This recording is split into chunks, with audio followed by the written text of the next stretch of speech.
Welcome to my channel.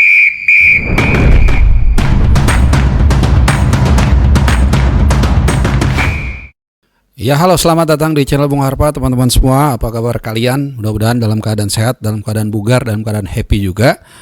Gua akan bikin video ini antar waktu aja ya. Jadi sedikit aja gua akan update soal kondisi dari para pemain tim nasional kita terutama yang merumput di Eropa.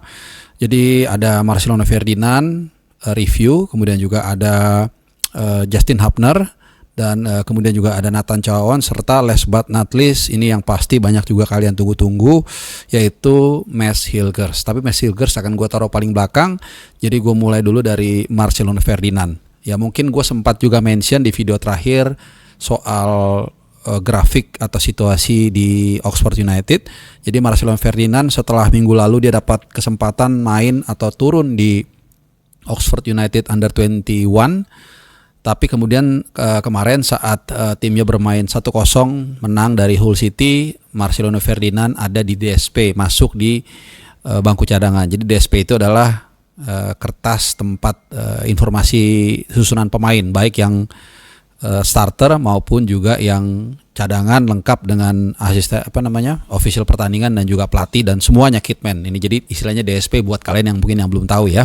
Jadi namanya ada masuk di bangku cadangan. Ini setahu gua untuk pertama kalinya. Jadi debut bangku cadangan Marcelo Ferdinand kemarin ya pelan tapi pasti, belum memuaskan tapi sudah mulai menunjukkan titik terang. Jadi kita senang. Nah, sebaliknya kalau Marcelo Ferdinand sedikit mulai membaik ya, walaupun sedikit, tapi tidak demikian dengan Nathan Chow. Ini pemain yang gue pantau terus, dan secara data statistik ini mungkin gak ada di mana-mana karena mungkin kalau kalian yang ngikutin channel gue ini apal ya. Jadi udah 11 pertandingan teman-teman ya. Nathan Chow ini tidak dapat minute play sama sekali. Bahkan dalam 2 atau 3 kesempatan namanya tidak ada di DSP. Ya, dan kemarin yang lebih miris lagi adalah ketika mereka menghadapi Watford FC dalam lanjutan Championship Division atau EFL League atau kasta kedua sepak bola profesional Liga Inggris. Itu Tiemann, ini adalah bek kiri utama pilihan dari Williams, pelatih dari Swansea, itu absen gara-gara akumulasi kartu kuning, dan bahkan beberapa sosial media Swansea fans page juga ada yang sengaja mengangkat isu soal ini ya untuk memancing engagement. Kira-kira kalau Tiemann nggak main, siapa yang digantikan? Memang jawabannya gue udah tahu, yaitu Kyle Naughton. Ini pilihan kedua. Tapi yang aneh adalah di tengah pertandingan ketika Naughton ditarik keluar di menit ke 76, itu yang diganti malah pemain lainnya asal Irlandia, itu nomor 23 Cyrus Christie. Ya, bukan Nathan Chow. Jadi ya gue nggak tahu ya, kalau digampangin ini berarti artinya Nathan Chow itu adalah pilihan keempat ya di Swansea kalau kita bicara left back. Seperti yang gue bilang berkali-kali, ada 2 pilihan saat ini yang mungkin harus dia ambil oleh Nathan Chow. Mungkin habis international break nanti dia akan mulai berbicara dengan agennya. Pertama, mungkin berdiskusi soal switch posisi ke DM, di mana berkali-kali juga gue bilang menurut gue ya dia lebih bagus bermain sebagai DM. Dan yang kedua, mungkin dia sudah mulai berpikir mencari klub baru untuk dipinjamkan. Paling enggak dipinjamkan, bukan pindah permanen. Karena bagaimanapun juga Swansea ya klub Liga Inggris walaupun kasta kedua ya. Jadi mungkin bisa ke Liga Eredivisie. Banyak klub-klub di sana yang bisa aja menampung skillnya Nathan Chow. Ya pasti nggak klub papan atas ya. Mungkin Heracles, mungkin juga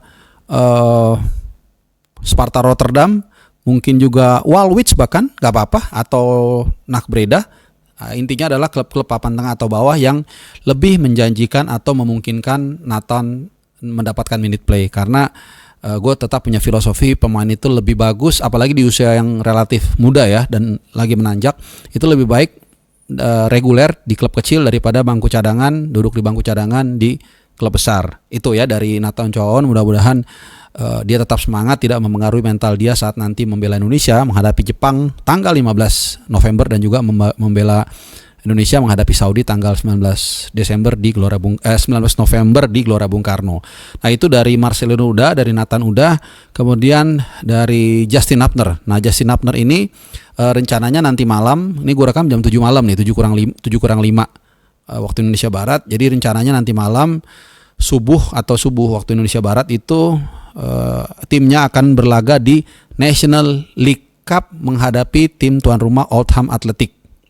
Ya, ini adalah kejuaraan yang memang didesain untuk para pemain muda, baik di Premier League maupun juga di EFL atau Championship Division untuk bisa mendapat kesempatan menghadapi pemain seniornya gitu. Jadi tujuannya untuk mengembangkan atau mematangkan para pemain di lapis 2. Nah, kita akan lihat apakah Justin Upner masuk di line up atau tidak. Ini penting karena Justin Upner sudah masuk dari 27 nama yang dipanggil Shin Tae-yong untuk menghadapi Jepang dan juga Saudi. Dan posisi dia itu sangat vital karena dia adalah satu-satunya setahu gue saat ini yang available sebagai CB kaki kiri yang murni. Ya, mungkin kalau Nathan bisa juga ya, cuman Nathan berkali-kali gue bilang gue lebih senang lihat dia di posisi sebagai DM atau mungkin left back ya.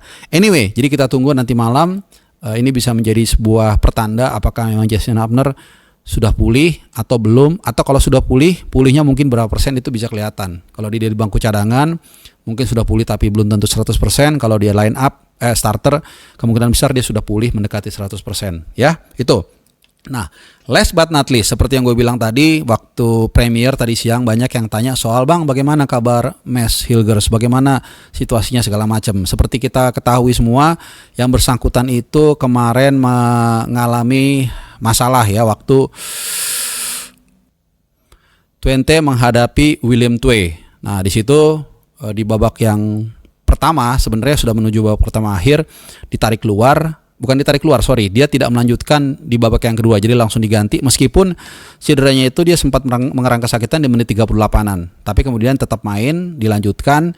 Jadi memang kalau dilihat dari cara dia berhentinya itu tidak fatal, bukan yang di tempat langsung ditarik keluar atau ditandu bahkan.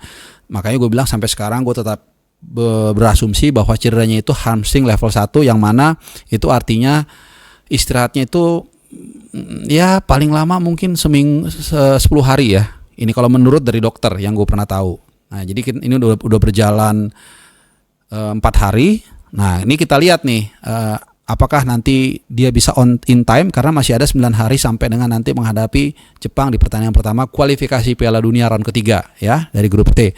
Nah yang pasti dalam postingan di sosial media dari Twente itu kalian bisa lihat sendiri nanti itu. Gua mencoba meruting melihat tidak ada wajah dari Mads Hilgers. Ini bisa menjadi pertanda 2. Karena kalau dia ada di situ sih kecil kemungkinan. Karena hamstring bagaimanapun juga nggak mungkin 3-4 hari itu sembuh. Nah, ini kemungkinan besar adalah ya Hilgers memang akan ditinggal di Enschede atau di kandangnya atau di kotanya di Twente sana ya. Sehingga ini diasumsikan dia sedang menjalani pemulihan. Jadi kita berharap dia tetap terus menjalani pemulihan dengan baik dan bisa in time saat nanti menghadapi Jepang dan juga Saudi ya. Jadi memang ini adalah pertandingan Europa League di mana Twente akan menghadapi Nice dan pertandingannya akan berlangsung besok malam atau lusa dini hari. Nah, itu aja sedikit ya update soal kondisi para pemain kita. Jadi ada Marcelino Ferdinand yang sedikit merangkak, Nathan yang terus merenung.